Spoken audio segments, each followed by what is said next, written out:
The Sound of Earthsong, presented by Science at NASA.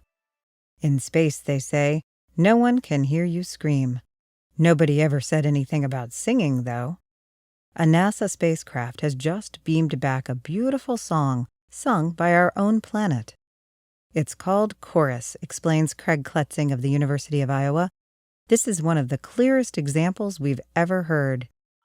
Chorus is an electromagnetic phenomenon caused by plasma waves in Earth's radiation belts. For years, ham radio operators on Earth have been listening to them from afar.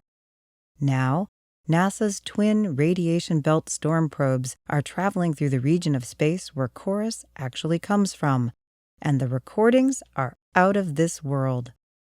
This is what the radiation belts would sound like to a human being if we had radio antennas for ears, says Kletzing, whose team at the University of Iowa built the Emphasis, electric and magnetic field instrument suite and integrated science receiver, used to pick up the signals.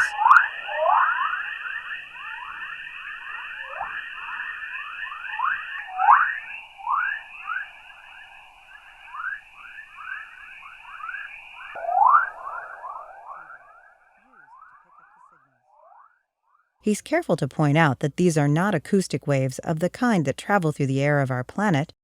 Chorus is made of radio waves that oscillate at acoustic frequencies between 0 and 10 kilohertz. The long antennas of the radiation belt storm probes are perfect for detecting these kinds of waves. Chorus emissions are front and center for the storm probe mission, says Kletzing. They are thought to be one of the most important waves for energizing the electrons that make up the outer radiation belt. In particular, Chorus might be responsible for so-called killer electrons, high-energy particles that can endanger both satellites and astronauts. Most electrons in the radiation belts are harmless, with too little energy to do damage to human or electronic systems. But sometimes, these electrons catch a chorus wave, like a surfer riding a wave on Earth, and gain enough energy to become dangerous.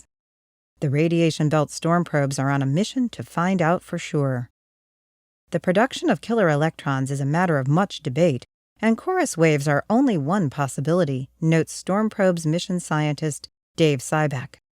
Launched in August 2012, the two probes are orbiting inside the radiation belts, sampling electromagnetic fields, counting the number of energetic particles, and listening to plasma waves of many frequencies.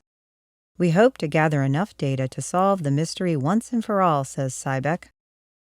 At the moment, the spacecraft are still undergoing their 60-day checkout phase before the main mission begins. So far, things are checking out very well. One of the things we noticed right away is how clear the chorus sounds in the recording, notes Kletzing. That's because our data is sampled at 16 bits, the same as a CD, which has not been done before in the radiation belts. This makes the data very high quality and shows that our instrument is very, very healthy.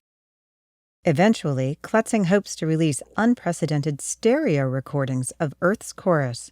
We have 2 spacecraft with 2 receivers, he says, so a stereo recording is possible. Such a recording would not only sound wonderful, but also have real scientific value.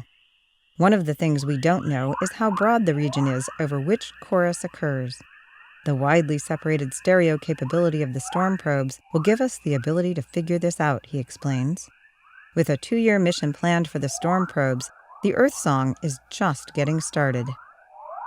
For more weird and wonderful sounds from space, stay tuned to science.nasa.gov.